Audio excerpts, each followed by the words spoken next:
To what extent is water capable of picking up information? What does it perceive? And how does it remember it over time? The Aerospace Institute in Stuttgart has discovered a relatively simple way of making the structure of a drop of water visible.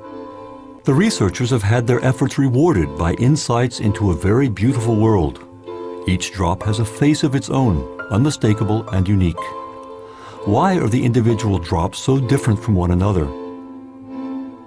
We got a lot of people to come to a lecture hall here at the Institute, gave them all the same water, had them make drops at exactly the same time, collected all the drops, and then discovered that each individual produced different images from the same water. And here you can see the results. Here on the right you can see that the images of the individual students are different, but those made by a given student are all quite similar.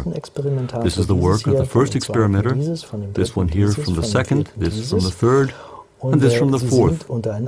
Individually they can quite easily be reproduced, but you would never have thought that they were all from the same water, because when you compare the images from the different people, you see some big differences. Then we undertook experiments to find out whether things changed when we put something into the water. A real flower was placed in the water. A while later we took a drop of water, and here you can see one of the pictures. And you can see it in this picture. It's the typical image you get when you put a flower into water. You could recognize the flower in every single drop in this glass, of course. That can be reproduced and has significance. And if you were to put a different flower in here, for example, a Sweet William flower, then all the drops of this water would look like Sweet William.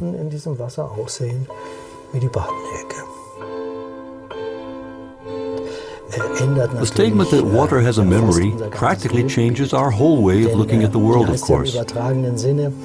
Let's travel down the Rhine in the figurative sense. The water is flowing down the Rhine, picking up information everywhere it goes. So the water has more information at the mouth of the Rhine than it had at the source. And the Dutch, living at the mouth, when they drink that water, they're also drinking all that information. Thus, the world's oceans would no longer be something that separates us, but instead a giant storehouse of information, and the rain would perhaps be a data medium carrying information to the world.